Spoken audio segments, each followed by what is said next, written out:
میرا تعلق تبلیغ جماعت سے آج کل مولانا طارق مل صاحب کے متعلق لوگ بہت غلط آراء قائم کر رہے ہیں، تو کیا مولانا صاحب کے بارے میں آپ کیا کہیں گے؟ فتنے پہ جتنا بولا جائے نا اس سے فتنہ بڑھتا ہے. جس کو صحیح رائے رکھنی ہے وہ صحیح رائے رکھے، جس کو غلط رائے رکھنی ہے وہ غلط رائے رکھے. اور بھی غم ہے زمانے میں محبت کے سوا. تو بحث ہی نہ کرو، ان کو اپنی زندگی میں جینے دو میرے بھائی. وہ بوڑھے ہو گئے ہیں، ساری زندگی دین کی خدمت کی ہے، اب آخری عمر میں ان کو تھوڑا سکون دے دو، آرام دے دو. اگر کوئی غلطی ہوتی بھی ہے تو بولو کوئی بات نہیں یار، اچھے کام اتنے کیے ہیں. اپنے بوڑھوں کو بھی تو برداشت کرتے ہو کہ نہیں کرتے؟ اپنے بوڑھوں کو تو وہ ایسا نہ ان کو غصہ آ جائے مجھے بار بار مفتی صاحب بوڑھا کیوں کہہ رہے ہیں. بوڑھے ہو کے بھی صحت اچھی ہے ان کی، لیکن بہرحال ایجڈ کہنا چاہیے. اتنے ایجڈ ہو گئے ہیں تو ان کو چھوڑ دو اپنے حال پہ. اور بڑوں کے اختلافات میں نہ پڑو، جو بڑوں کے اختلافات ہیں ان میں نہ پڑو. تبلیغ کے جو اکابر ہیں وہ بھی ہمارے اکابر ہیں، مولانا طارق صاحب بھی ہمارے اکابر ہیں. کوئی اختلاف ہو علماء کو تو وہ علمی انداز سے بیان کر دیں کہ بھئی یہ ان کی رائے ٹھیک نہیں ہے، ہماری رائے میں یہ بات غلط ہے، ختم ہو گئی بات.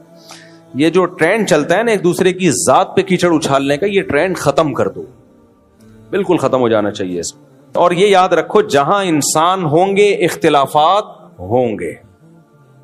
یہ جو تصور ہے نا کہ دیندار لوگ آپس میں محبتوں سے رہتے ہیں، میرے سامنے لوگ آتے ہیں میری 4 بیویاں محبتوں سے رہتے ہیں، میں نے کہا چھوڑا کرو کسی اور کے سامنے، پھینکا کرو کسی اور کے سامنے. کتنا ہی نیک ہو، مرد ہو بیوی ہو، پھر بھی جھگڑے ہوں گے، پھر بھی اختلافات ہوں گے. صحابہ میں ہوئے ہیں، ہمارے نبی کی اپنی ازواج کے ساتھ اختلاف. آپ صلی اللہ علیہ وسلم 1 مہینے کے لیے گھر سے باہر چلے گئے تھے، حالانکہ امہات المومنین دنیا کی افضل ترین عورتیں ہیں، اور سید الانبیاء دنیا کے افضل ترین. اللہ کے بعد سب سے بڑا مقام نبی کا. اس کے بعد بھائی یہ اختلاف ہوا ہے، اور اللہ نے یہ اختلاف کیوں ہونے دیا؟ تاکہ پتہ چلے بھائی نبی کی زندگی بھی نیچرل تھی، نارمل تھی، تو ہمیں اس سے سبق ملتا ہے. تو 1 مہینہ کے لیے آپ صلی اللہ علیہ وسلم گھر سے ناراض ہو کے چلے گئے تھے، 1 مہینہ. پھر 29 دن کے بعد واپس تشریف لے آئے آپ. صحابہ نے کبھی مہینہ پورا نہیں ہوا ہے، آپ نے فرمایا چاند 29 کا ہے، ٹھیک ہے نا. اس کا مطلب آپ صلی اللہ علیہ وسلم پورا گن رہے تھے، چاند نظر آیا تو آپ نے کہا ہو گیا مہینہ پورا. جو تو یہ سب نیچرل ہے بھائی. لڑائیاں بھی ہوتی ہیں، خوشیاں بھی ہوتی ہیں، غم بھی ہوتے ہیں، برتھڈے بھی ہوتے ہیں، پھر سسرا بھی ہوتی ہے. ناک پہ مکھی جو بٹھائے گا وہ کبھی بھی کامیاب لائف نہیں گزار سکتا. بعض لوگوں کو ہیضہ ہوتا ہے سیدھی زندگی، بالکل تیر کی طرح سیدھے رہ کے چلنے کا. تو جس کی زندگی میں لچک نہیں ہے، فلیکسیبلٹی نہیں ہے، برباد. سب باڑا تیرے چل. اے میری قوم اعتراضات چھوڑ دو، استغفروا ربکم، رب سے توبہ استغفار کرو. دیکھو وہ لوگ استغفار کا مطلب سمجھتے تھے، ہم لوگ استغفار کا مطلب نہیں سمجھتے. جب شعیب علیہ السلام نے کہا استغفار کرو تو ایسا تو ان کے لیے تو بڑا آسان تھا، 1 تسبیح استغفار کی صبح پڑھ لیتے، 1 تسبیح شام کو پڑھ لیتے. کہتے اتنی سی بات ہے تو ہمیں تو نماز پہ ویسی کوئی اعتراض نہیں، تو استغفار کی 1 تسبیح پہ کیا اعتراض ہوگا. وہ سمجھتے تھے کہ استغفار کا مطلب ہے گناہ سے توبہ، جو ڈنڈی مار رہے ہیں یہ چھوڑیں اور پھر اللہ سے توبہ کریں. یہ والی توبہ آج کل مارکیٹ سے کیا چل رہی ہے، بہت سی چیزیں مارکیٹ میں شارٹ ہو گئی ہیں بھائی. لوگ چینی کو روتے ہیں، یہ شارٹ ہو گئی، وہ شارٹ ہو گئی، اور بھائی بہت ساری چیزیں شارٹ ہوئی ہوئی ہیں. تو یہ والی توبہ آج کل مارکیٹ سے کیا چل رہی ہے، شارٹ چل رہی ہے. استغفار استغفر اللہ، ڈرامہ دیکھ کے بھی استغفار ہو رہا ہے، ہائے ہائے کیسا ہو گیا ہے، کیسی ہیروئن ہے، توبہ توبہ، ٹھیک ہے نا، کیسا ہیرو ہے، ہائے اتنا گندا گانا، توبہ توبہ استغفر اللہ. تو یہ استغفار چل رہا ہے آج کل. تو استغفار کا مطلب وہ لوگ بولو بھائی سمجھ. وہ کچھ لوگ بیٹھے ہوئے تھے نا، ایک بس میں جا رہے تھے، سب ایک بس میں جا رہے تھے، ذرا دیندار تھے وہ، تو سب نے تہیہ کیا بھائی اگر کوئی لڑکی خاتون واتون نظر آ گئے نا تو استغفار پڑھنا بھائی، ٹھیک ہے نا. کیا کرنا ہے تاکہ نظریں نیچی کر لیں، توبہ استغفار.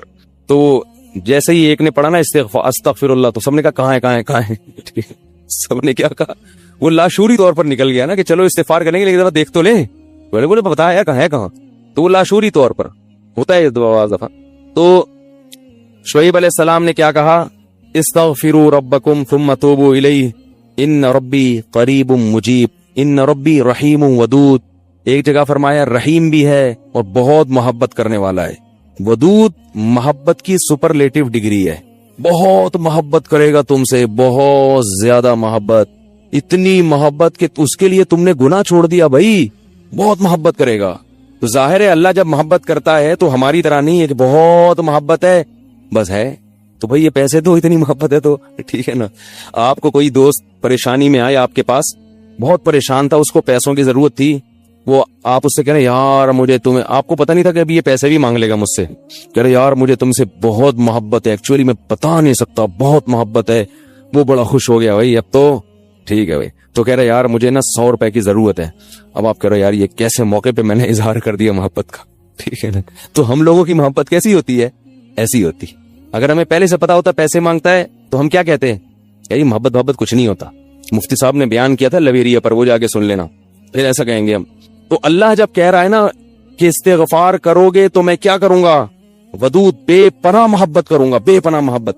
اس کا مطلب ہے کہ پھر اللہ نوازے گا, بہت بہت نوازے گا, رزق کی فراوانی کر دے گا, رزق کے دروازے کھول دے گا, دل میں سکون ڈال دے گا.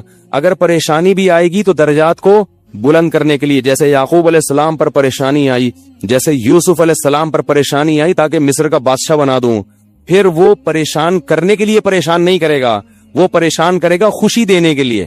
آپ حیران ہو کہ خوشی دینے کے لیے بھی کوئی پریشانی ہوتی ہے, ہوتی ہے.